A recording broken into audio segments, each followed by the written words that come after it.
জুলাই গণঅভ্যুত্থানে গণহত্যার অভিযোগে আওয়ামী লীগকে নিষিদ্ধের পক্ষে জাতীয় নাগরিক পার্টি এনসিপি, কিন্তু নির্বাহী আদেশের বদলে তারা চায় বিচারিক প্রক্রিয়ায় আওয়ামী লীগ নিষিদ্ধ হোক। বিচারিক প্রক্রিয়া শেষ হওয়ার আগে আপাতত আওয়ামী লীগের নিবন্ধন বাতিল চায় দলটি। এই দাবিতে তারা কর্মসূচি পালন করে যাবে। বিচার চলাকালে আওয়ামী লীগ ও তাদের সহযোগী সংগঠকগুলো যাতে রাজনৈতিক কার্যক্রম চালাতে না পারে সেটি চায় এনসিপি। তারা আওয়ামী লীগের পুনর্বাসনের যে কোনো চেষ্টার বিরুদ্ধে কঠোর অবস্থানে থাকবে। অন্যদিকে বাংলাদেশ সেনাবাহিনী ও সেনাপ্রধান জেনারেল ওয়াকারুজ্জামানের বিষয়ে কথা বলার ক্ষেত্রে এনসিপি নেতারা সতর্ক থাকবেন। সেনাপ্রধানের বিরুদ্ধে যেসব প্রচার চালানো হচ্ছে সেগুলো তারা সমর্থন করবেন না। এনসিপির শীর্ষস্থানীয় ৩ জন নেতার সঙ্গে আলাপ করে দলের এই রাজনৈতিক অবস্থানের বিষয়টি জানা গেছে। জানতে চাইলে দলের যুগ্ম জ্যেষ্ঠ আহ্বায়ক সামান্তা শারমিন প্রথম আলোকে বলেন, এই মুহূর্তে এনসিপি আওয়ামী লীগের নিবন্ধন বাতিলের উপর গুরুত্ব দিচ্ছে, তবে বিচারিক প্রক্রিয়া সহ বিভিন্ন ধাপ পার করে আওয়ামী লীগকে নিষিদ্ধের দিকে আমাদের এগোতে হবে। জুলাই গণ অভ্যুত্থানে নেতৃত্ব দানকারী ছাত্র নেতাদের উদ্যোগে গঠিত দল এনসিপি যাত্রা শুরু করে গত ২৮ ফেব্রুয়ারি।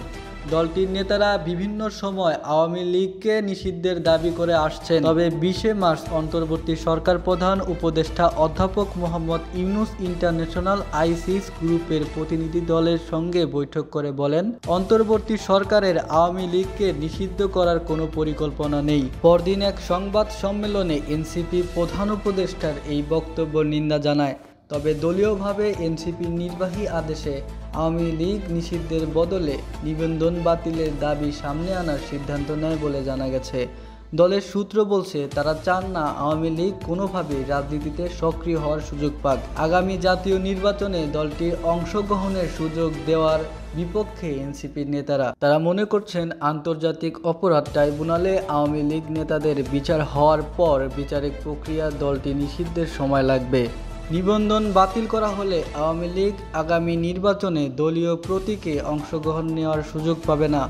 এনসিপি নেতারা আরও মনে করেন, অধ্যাপক ইউনূস যেহেতু বলেছেন আওয়ামী লীগকে অন্তর্বর্তী সরকারের নিষিদ্ধ করার কোনো পরিকল্পনা নেই, সেহেতু সেই অবস্থান বদলের সুযোগ কম।